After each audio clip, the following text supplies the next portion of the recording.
Welcome back, Point Three people, to another exciting episode of. We're excited to have you here with us once again.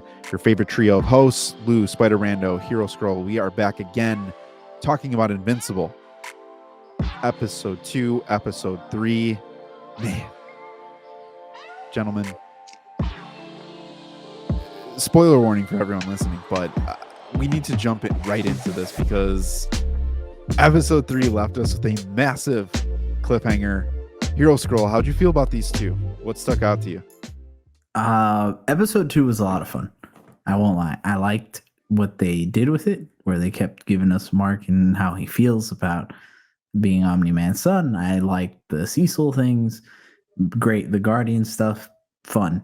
Episode 3, though, is where, again, Invincible just shines as a show, where first half we got Alan the alien, who, man, what a fun, like, what was it, 20, 25 minutes of that? Yeah. Shout out Optimus Prime coming in. I was shook by that. I heard him. Right. I was just like, roll out. Where are we going? Okay. I was like, damn the Autobots. Yeah. So had fun with that. And then the Invincible other half was great. Ending Omni-Man coming back. Oh, so excited. I hope it's not a decoy, because at least it seems like the aliens can do that. I don't think it is, because they made it feel very intentional that it's like, no, this is they know he knew too much about Mark, and it feels good. It feels good. Everything's paying off. I'm excited because 3 episodes felt like too long without Omni-Man, and to bring him back now, perfect. Yeah, that was clutch. Spider Brando, I know you had some exciting thoughts when you were dropping in our Discord. What were your thoughts on episode 2 and 3? Here's some good episodes. I had to rewatch episode 2 because I fell asleep during it. Not because it was a bad episode, just because I was sleepy Brando at the time. Ooh. The second rewatch, much worth it. I watched episode 3 last night. No, it's a sleepy Brando's the side. Yeah. Not certified. This episode 2 was this, but episode 3 I was fully awake for. What an episode. I remember we got to the Alan part, and I was watching it with my friend that I usually watch this show with. He got confused. He had to ask me. I had to really convince him that like that was the same episode. And I thought that was funny, just because he got like so confused with the whole like narration switch and like title sequence. Key indicator that. And I'm like, yeah. No comment. No comment. But it was good. It was cool to see episode 3 more about kind of Debbie's going through the grief stages and kind of being pretty comfortable with sending Mark away to college. And I'm always a feeler for her, as we said in episode 1 and the preview stuff, of all the shit she's had to deal with, and her life was pretty much like a lie for 20 years of who she thought was her near and dear husband. So that's cool to see how her story progresses as well. So you guys have perfect points, and I think those are kind of like consensus points for most people that watch this show. This may be an egregious statement to make, but through 3 episodes, and if you're following the Point 3 podcast, you know that we talk about the MCU maybe too much. I mean, is it even possible to talk about the MCU too much? No, there's so much going on. But Invincible not only has made you care about street level things, they've made you care about the multiverse. They've made you care about the universe. They've made you care about Debbie, like Spider-Man was saying, of just think about her for a second, of like literally being the loneliest person in the universe potentially. Like that's the scale that she can go of. Like there are people who are feeling trauma, and even the people who are in the trauma stage are just like, nah, we don't want you. Mark is like, I don't want you. Like She has no one. And the one time she steps out and she's like, I shouldn't say this, but I'm going to take a chance just because I want to talk to someone. That person's like, I'm sorry, what? Like, don't show your face at these meetings ever again. Like, where can she go?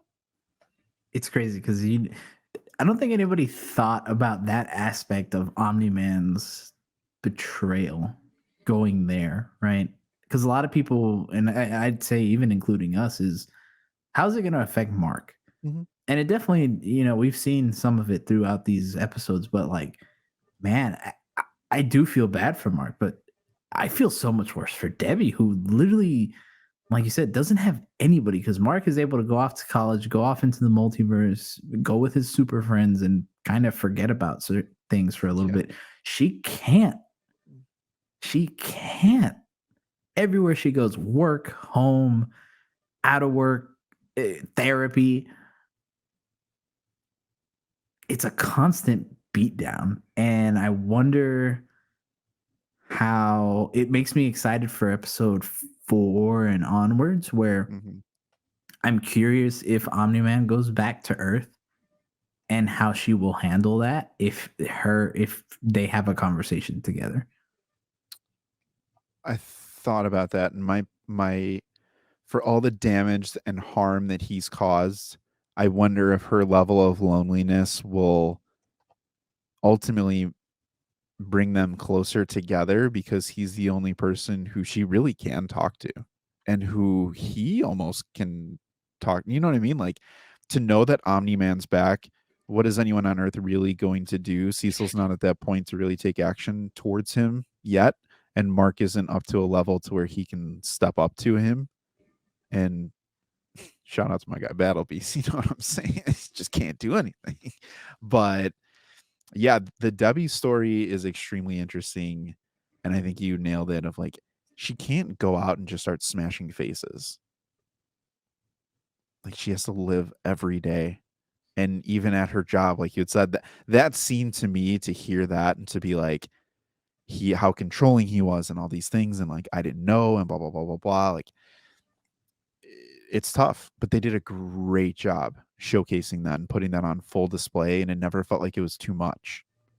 But it has its part of the story.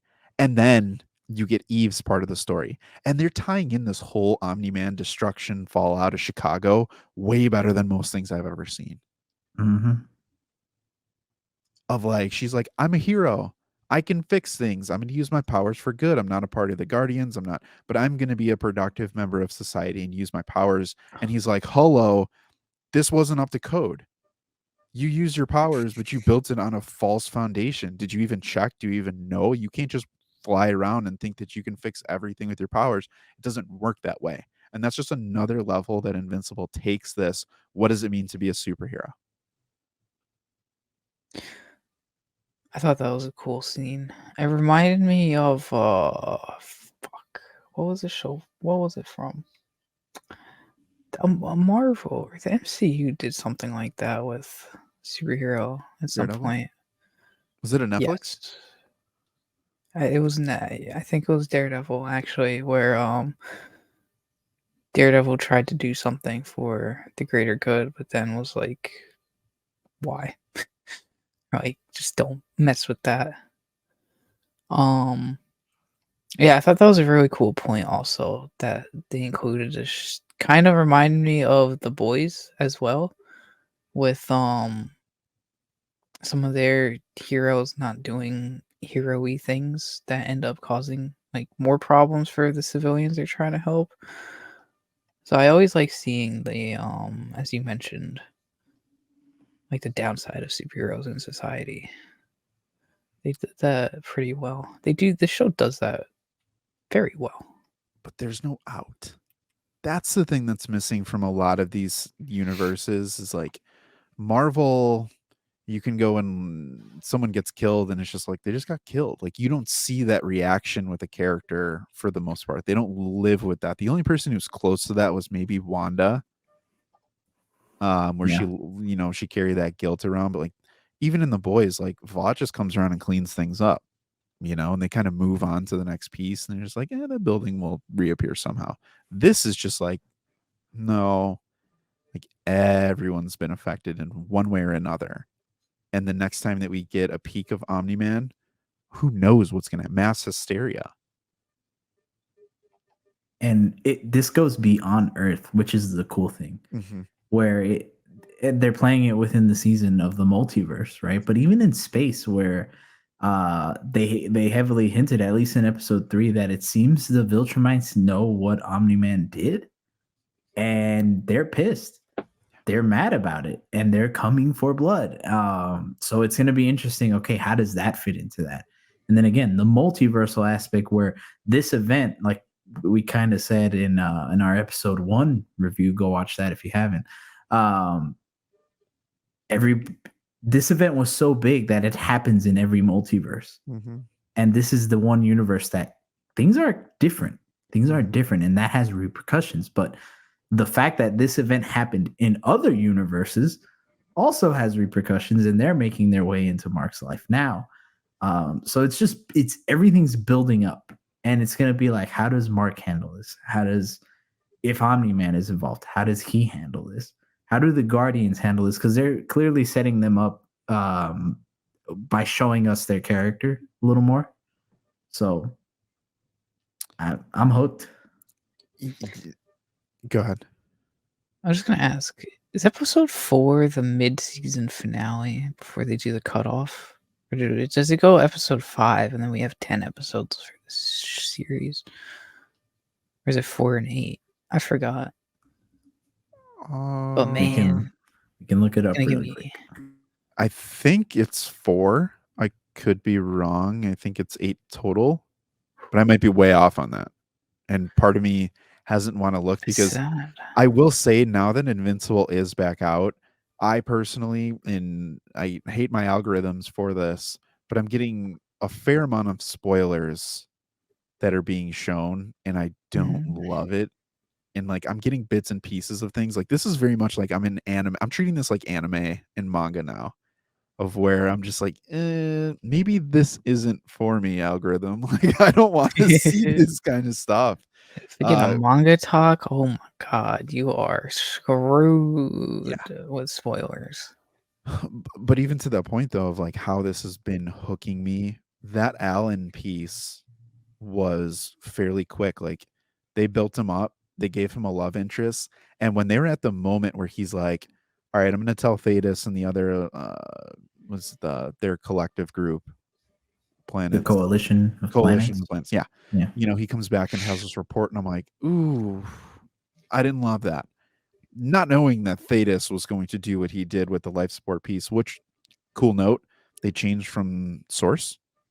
I guess that wasn't what actually happened in the comic, and this is specifically made for Prime, which is kind of a nice take, and I think a really good way to bring people back in who are like, I've read it, I know what's going to happen. And it's like, but do you know what's going to happen? And the thing is, and this is where having Peter Cullen voice, I forgot the character, Thetis, is such a good casting choice, because you hear that and you're like, oh snap, like we said earlier, Optimus Prime. I trust Optimus Prime. I trust him with my life. If he tells me to roll out, I'm rolling out. Dude, I I'm don't care literally who just it's gonna against, who it's for. Yeah. I'm transforming into the nearest car and I'm going with him. And then for him to essentially take a hero who we saw be a hero till what we think is his demise and do something like that. And we're like, oh no. It's such it messes with your head. Yeah. I mean, I think it's the kind of thing of like, the way that they're showing the Viltrumites for our main Earth, and we know that the Viltrumites are most likely multiversal in some way, that they're going to pop up, but they are doing Superman better than Superman, and Kryptonians better than Kryptonians in this. That's how I feel. It's not an exact 1-to-1, but to see them essentially, what they did to Alan took me back to like a 1940s, 1950s, or like an 1800 movie where you see these guys walking on the street. It's a good guy, and like 3 dudes come up and just beat the crap out of him in an alleyway and leave him there for dead. And you're just like, man, like, I feel for that guy. And again, it's something that they made us feel in 20 minutes. But they're a problem to the fact that Thetis would just be like, I'm going to betray our number one. For what reason? Is it to keep the peace? Is it to at least keep the Viltrumites at bay? Is it to prolong something that they're building? Like, I feel like there's a motive there, but the Viltrumites are spooky. And to see one almost equals death. Like, that is a great addition to a series. Oh, It gets me excited for episode 4. I can tell you that. And obviously the second half of the season. But I still have no idea where the story's gonna go. Still hooking me every single second. quick predictions. What's next? Again, I don't know. We made it a point to probably not look into this stuff, but I personally don't know. All the fan of me, like my heart, that probably won't happen. I want to see Mark and Omni-Man team up, and them just like have real problems. But I also think Omni-Man's gonna drop some sort of a bombshell on Mark. I don't know what. I just feel like he might beat him again. I don't think that's what's gonna happen. It feels like they're kind of past that, but I don't know. I foresee maybe another Viltrumite. I don't know. Here's giving me a theory. Not theory. Do we think that Omni-Man knows about the multiverse? I feel like our Omni-Man might know about it. And that might be why things happen differently in this universe compared to all the other ones. So what if he is beating the crap out of Mark to eventually kind of He Who Remains Loki style and wants them to like go through these steps and like training to something. And eventually we get that our Omni-Man and Mark versus rival Omni-Man and Mark that we saw in episode 1. okay, here's my quick question to your question. Potentially, is Omni-Man afraid of other Viltrumites? Does he know what it means that he didn't conquer Earth and that he left and had a son Ooh. and didn't do what most of them do? You know what I mean? Is he afraid of them? I think he knows that part. I don't know if he knows about the multiverse. It's hard to say because we don't know since we haven't seen him in a minute. Mm-hmm. But I do think he knows at least what him not conquering Earth means.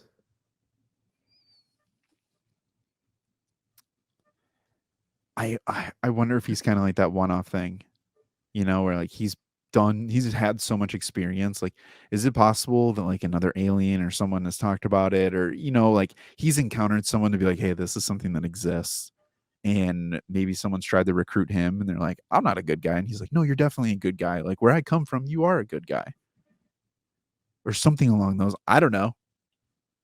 All I know is I want more Omni-Man Mark